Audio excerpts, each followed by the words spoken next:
Bonjour tout le monde. Alors, c'est Martin Lemny de Technologie Autochtone. Aujourd'hui, on va vous présenter une autre petite expérience, comme on aime bien en faire, une expérience de nature préhistorique. Donc, devant moi, j'ai un filet de poisson, en fait, un filet de saumon atlantique. Et c'est bien connu dans l'histoire et dans l'ethnographie que les peaux de poisson ont longtemps été utilisées pour produire du cuir. Donc, on peut tanner une peau de poisson. Ça s'est fait de la côte Pacifique à la côte Atlantique en Amérique du Nord et ça s'est fait un peu partout ailleurs dans le monde. On a des exemples dans les musées de vêtements faits en peau de poisson, de sacs. Donc, c'est quand même un cuir assez résistant, mais il faut le traiter. Alors, il y a toute une série d'étapes pour faire ça. De la même façon qu'on pourrait préparer une peau de cerf ou d'orignal, il faut passer à travers tout un processus physique et chimique.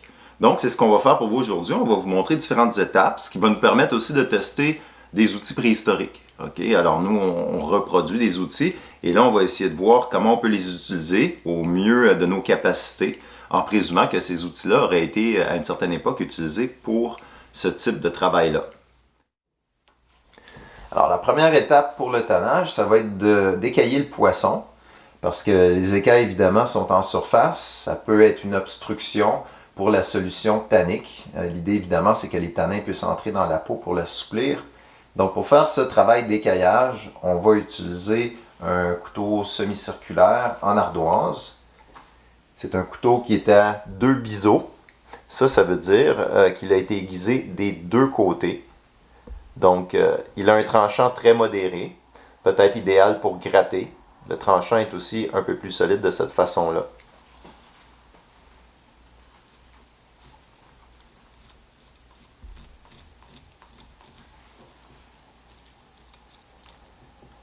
Les couteaux semi-circulaires sont assez connus, un peu partout en Amérique du Nord.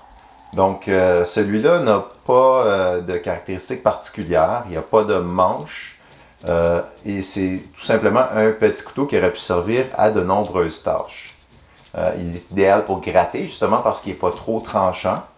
On retrouve ce genre de couteau-là un peu partout en Amérique du Nord, de la côte Pacifique à la côte Atlantique. Et donc, on n'est pas certain de toutes les tâches qu'il aurait pu accomplir, mais la tradition ethnographique, les informations historiques nous disent que c'était utilisé, entre autres, pour le travail du poisson, parce que le tranchant de ces couteaux-là n'est pas tout à fait assez robuste pour traiter des matières beaucoup plus dures.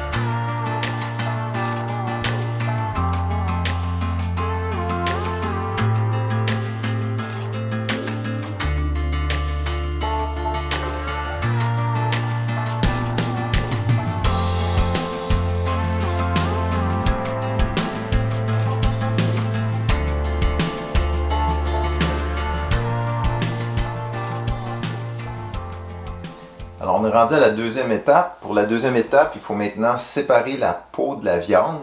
Donc, il faut décoller la peau, mais ça ne se décolle pas, évidemment, comme on pourrait l'imaginer. Il faut utiliser un outil tranchant pour couper.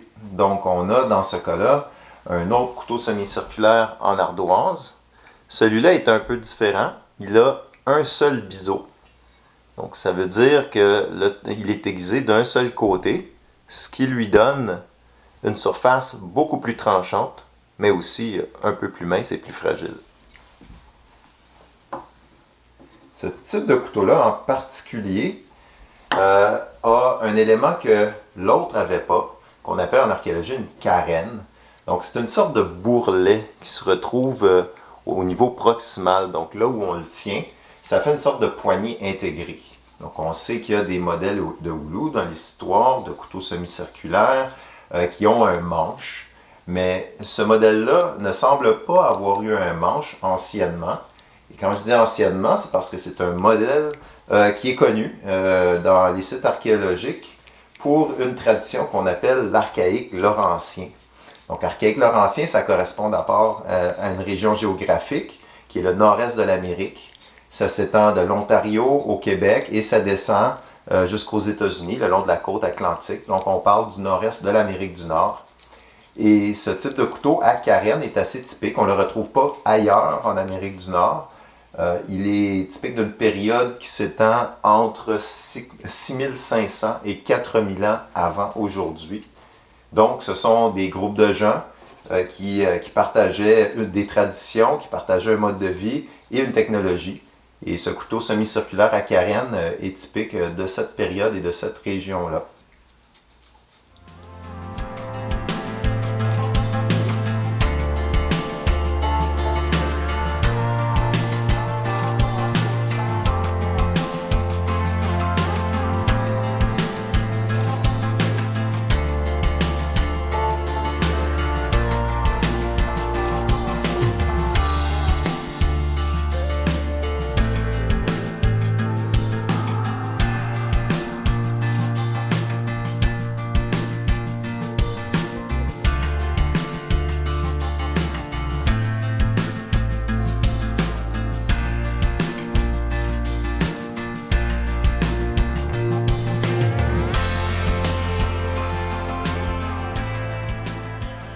Donc là, on est rendu à l'étape du grattage, c'est-à-dire que la peau a été enlevée du poisson, ce qui laisse pourtant des résidus. Donc on a des résidus de viande, des résidus de graisse, surtout au niveau du ventre, il y a beaucoup de graisse. Et puis il y a une petite membrane qui apparaît blanche qu'il faut enlever. Il faut se rappeler que l'étape ultime, c'est le tannage, donc c'est de tremper la peau dans une solution tannique. Et donc la surface doit être propre pour permettre à la solution de rentrer dans la peau. Donc, l'instrument qu'on utilise en ce moment pour gratter, c'est notre couteau semi-circulaire à carène de tout à l'heure, le même couteau tranchant qui a servi à décoller la peau.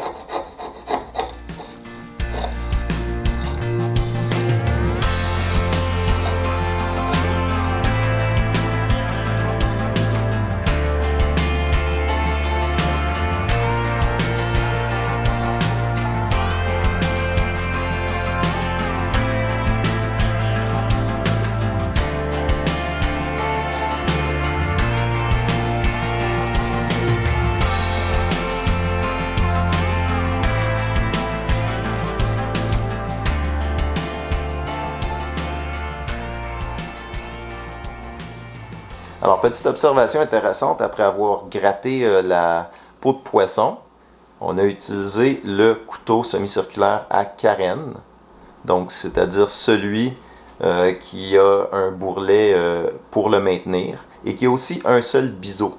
Un seul biseau, ça veut dire qu'il a été affûté d'un seul côté, ce qui le rend extrêmement tranchant. Ça a été très efficace pour décoller la peau du poisson, mais ça l'a rendu très fragile et pour l'opération du grattage, on voit que ça a causé des dommages. Alors, il manque des écailles, il y a des petits éclats d'ardoise qui se sont cassés sur le tranchant. Donc, c'est un outil qui n'était peut-être pas utilisé pour cette étape de grattage, qui est idéal pour d'autres étapes.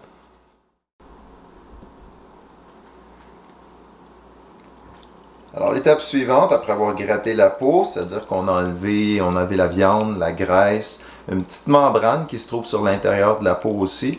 Les écailles ont été enlevées dès le début. Donc, tout ce qu'on a, c'est la peau qui va être prête à recevoir les tanins. Mais là, ce qu'on fait, c'est simplement la rincer parce que le poisson contient beaucoup de graisse et on voit déjà que l'eau est très huilée. Donc, on essaye d'enlever le plus d'huile possible avant de la mettre à tremper dans une solution tannique. À une certaine époque, ça aurait été fait dans une rivière, tout simplement, pour enlever tout ce qui peut rester de résidus.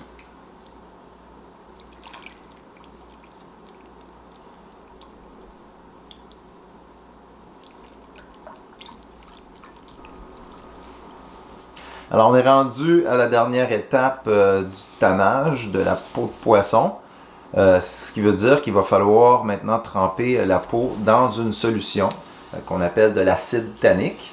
On va utiliser pour ça une reproduction de poterie iroquoienne du style iroquoien Saint-Laurent, sylvicole supérieur récent, donc ça veut dire à peu près au 16e siècle. C'est une poterie qui a déjà du vécu. On l'a utilisée pour plusieurs expériences de cuisson, des expériences culinaires. Et on va l'utiliser aussi pour le trempage de la peau dans le tanin. Donc, ce qu'on est en train de faire, là, c'est graisser l'intérieur du pot parce que la poterie préhistorique de ce type-là est naturellement poreuse. Donc, si on met des liquides dedans, les liquides finissent par traverser l'argile. Ça ne coule pas, mais ça va s'évaporer. Donc, on a déjà enregistré des pertes de liquide sur une certaine période de temps. Et graisser l'intérieur du pot offre une imperméabilité, donc qui permet au liquide de se conserver assez longtemps sans être imbibé par l'argile, sans qu'il y ait de perte de liquide de cette façon-là. Donc, c'est une étape préalable si on s'en sert à froid pour un entreposage. Sur un feu, là, évidemment, ce serait une autre histoire. Donc, l'idée va être tout simplement de mettre les peaux de poisson à l'intérieur et ce sera notre contenant de tannage.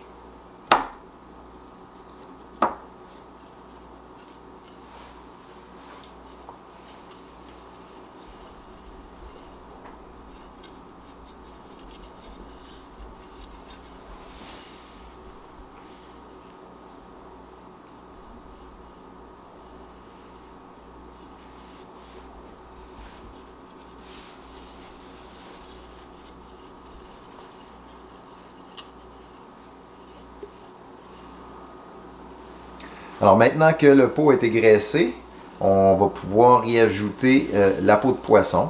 Donc on va tanner une peau de poisson dans ce contenant-là pour le format qu'il a. La peau a été préalablement nettoyée, grattée, dégraissée le mieux possible.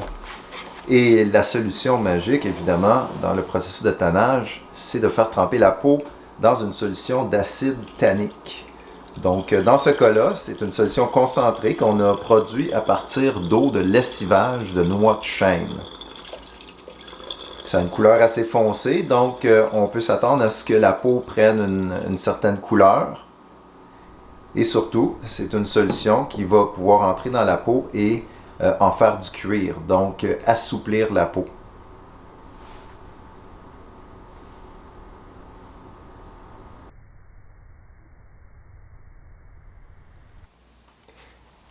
Bon, alors ça fait 11 jours que notre peau de saumon préalablement grattée trempe dans notre solution d'acide tannique. Donc on va la sortir pour voir de quoi ça a l'air. Si on se souvient au départ, elle était comme une peau de saumon, argentée, grise. Et là, elle a clairement changé de couleur. Elle est brune, on ne le voit peut-être pas très bien, elle a une teinte rougeâtre aussi. Alors c'est une grosse peau de saumon. Là, on va l'essorer un tout petit peu. Elle est vraiment très mouillée. On ne veut pas transférer tout ce liquide-là sur notre surface de travail. Donc, tout ce que je fais dans le fond, c'est la rouler pour pouvoir l'essorer un peu. On ne veut pas forcément la tordre. Ce n'est pas nécessairement bon pour les fibres.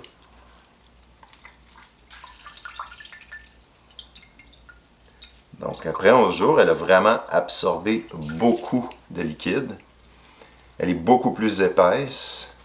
Et puis très résistante aussi, donc c'est clairement plus la peau de poisson brute qu'on avait au départ. Ok, alors on va la dérouler. Elle est vraiment longue. Donc je dirais qu'elle a à peu près doublé en épaisseur. Et puis on va donner un dernier petit coup de grattoir pour être sûr qu'il n'y a plus de résidus. Ça c'est la surface interne, donc c'est le côté où il y avait la viande. Donc le grattoir que je vais utiliser, c'est le même qu'on avait utilisé pour nettoyer la peau, un des deux. Ça, c'est celui à 2 biseaux en ardoise. Donc je vais juste lui donner un petit coup de grattoir pour être sûr qu'il ne reste rien. Là, ce qui sort initialement, c'est beaucoup de liquide. Donc l'acide tannique qui a vraiment rentré dans la peau. Ça va d'ailleurs aider au processus suivant. L'étape suivante va bien sûr être de faire sécher la peau. Donc, si on en sort un maximum de liquide, ça va se faire un petit peu plus vite. Il n'y a pas vraiment de résidus organiques qui s'enlèvent, donc on avait fait un bon travail de gratter ça.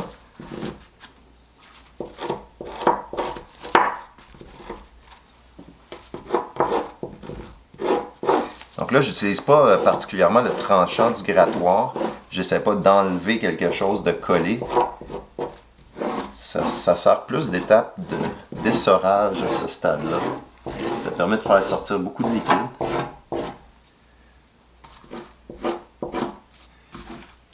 Un petit résidu ici. Alors, il restait un tout petit peu de membrane à certains endroits.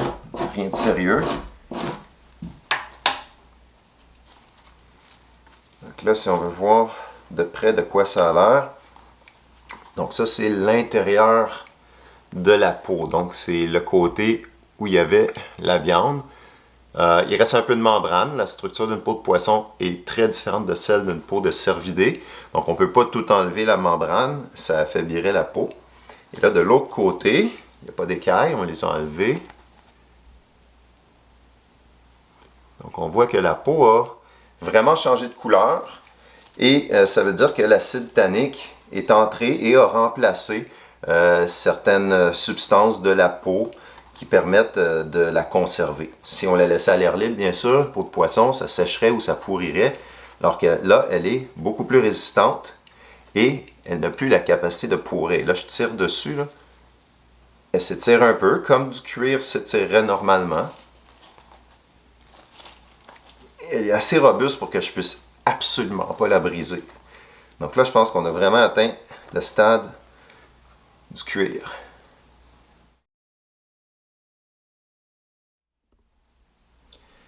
Bon, alors l'étape suivante, ça va être de maintenant rincer la peau. On l'a essoré un petit peu, évidemment, ça a fait sortir beaucoup d'acide tannique, mais il en reste en surface. Donc, il va falloir qu'on trempe ça dans l'eau froide, tout simplement, jusqu'à ce qu'il n'y ait plus de couleur qui sortent de la peau. Ça permet aussi d'enlever quelques résidus là, qui restaient sur la peau, des petites miettes de membrane après avoir gratté. S'il restait des écailles, aussi on pourrait les enlever au doigt, mais là je me suis assuré qu'il n'en reste plus. Donc l'eau a changé de couleur, c'était de l'eau claire. Elle commence à être brun rougeâtre, en fait la même couleur que l'acide tannique. Donc on peut imaginer que la peau va perdre un petit peu de sa couleur foncée. Mais au moins il n'y aura pas de résidus en surface qui pourraient ensuite s'en aller ou tacher.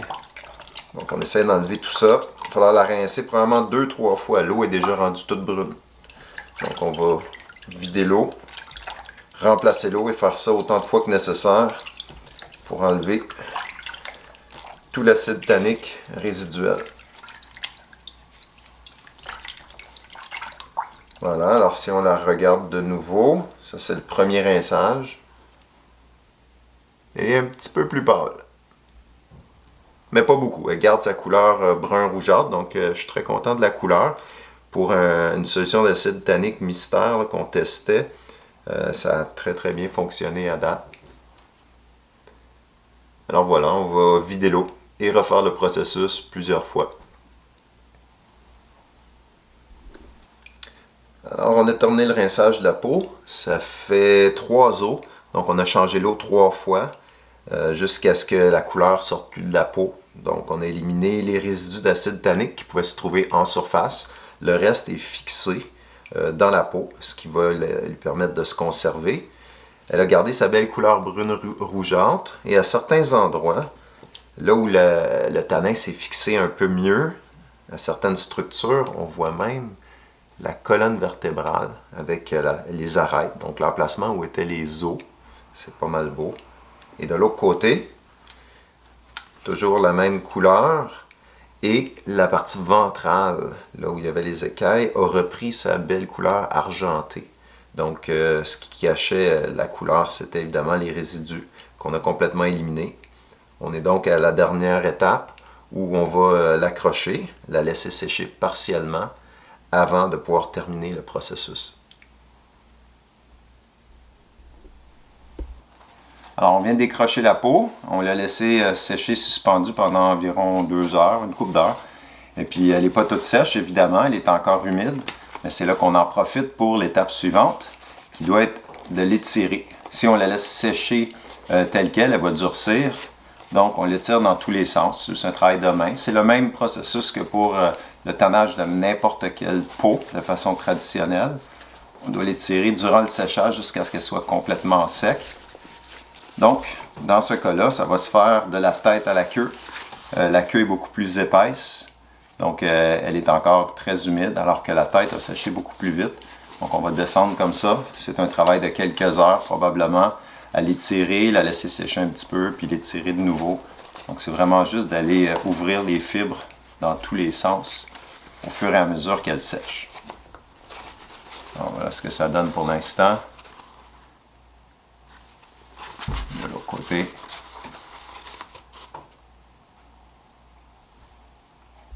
Donc c'est vraiment du cuir à ce stade-là. Un peu plus rigide que le cuir, par exemple, de cervidé tanné à la cervelle, mais un cuir tout de même qui va permettre de faire à peu près les mêmes choses. Alors voilà le résultat de notre expérience de tannage de peau de poisson. Donc on a maintenant du cuir de saumon.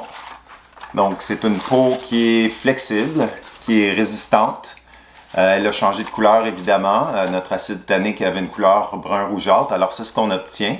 Lorsqu'on regarde la peau de plus près, on a encore le côté écaille, qui est encore le motif du poisson avec la partie ventrale et dorsale. De l'autre côté, ça c'est la partie intérieure où il y avait la viande, où on peut encore distinguer le motif des os, là où il y avait la colonne et les arêtes. Mais évidemment, la partie la plus importante, c'est le fait que maintenant, on peut utiliser ce matériau-là pour faire un nombre de choses. Ça se roule, ça se plie, c'est solide, c'est parfaitement flexible. Donc, on aurait pu en faire des vêtements, des sacs. Anciennement, on en faisait à peu près tout ce qu'on peut faire avec du cuir. Et là, il y en a qui diraient « Ouais, mais la peau de poisson, c'est pas très épais, ça doit pas être super solide. » On serait surpris. Le processus de tannage non seulement assouplit la peau, mais la rend aussi très robuste. Donc, on a quelque chose qui est aussi solide que du cuir. Donc là, ce qu'on a fait, c'est qu'on l'a fait sécher légèrement après l'avoir sorti de notre acide tannique et on l'a étiré. On l'a étiré pendant quelques heures en cours de séchage. C'est la méthode normale pour le tannage d'une peau traditionnelle. Si on la laisse juste sécher à l'air libre, elle va durcir. Donc, une fois sèche, elle conserve sa souplesse. Et en comparaison avec une peau qui serait brute, par exemple celle-là. Donc ça aussi, c'est une peau de saumon. Celle-là a été grattée, elle a été écaillée, mais elle n'a pas été trempée dans une solution tannique. Donc ça veut dire qu'elle est rigide, vraiment là, comme du plastique. On ne peut même pas la dérouler. C'est impossible de coudre ça. Donc ça, c'est de la peau brute. Et ça, c'est le résultat après le trempage dans un acide tannique. Là, on a utilisé une solution végétale. En comparaison, les peaux de cervidés étaient traditionnellement tannées avec de la cervelle ou d'autres corps gras. Le résultat est différent, ça donne une peau qui est très poreuse, très légère, qui respire bien, mais qui est aussi très perméable, donc elle absorbe l'eau. Les peaux de poisson tannées de façon végétale sont plus ou moins imperméables, donc elles repoussent l'eau. Elles sont juste un petit peu plus rigides, donc il y a du pour et du contre dans le cas des deux méthodes. Et dans ce cas-là, on a utilisé un tanin qui vient des glands. On a utilisé des glands de chêne pour produire un aliment traditionnel. Le chêne contient beaucoup d'acide tannique. On aurait pu utiliser l'écorce ou d'autres parties de l'arbre, mais là, ce qu'on avait, c'était des glands. Donc, on a dû lessiver les glands. Les glands ne sont pas comestibles tels quels à cause de leur haute teneur en acide tannique. Et ça nous a donné des litres et des litres d'eau tannique qu'on a par la suite concentré pour faire une solution tannique. Et c'est donc dans cette solution d'eau de lessivage de glands qu'on a tanné la peau de poisson. C'était une première expérience. On n'avait pas d'informations sur ce genre de solution-là. Et apparemment, ça fonctionne très bien. Donc, on a maintenant une peau de poisson parfaitement bien tannée. Et la partie intéressante dans tout ça, c'est qu'on a été capable de récupérer un sous-produit. L'eau de lessivage des glands aurait normalement été tout simplement jetée, c'est pas consommable. Mais dans ce cas-là, on a pu la récupérer, de même qu'on a récupéré une peau de poisson, d'un poisson qui a été mangé, et on obtient un produit traditionnel très intéressant, très beau et tout à fait efficace.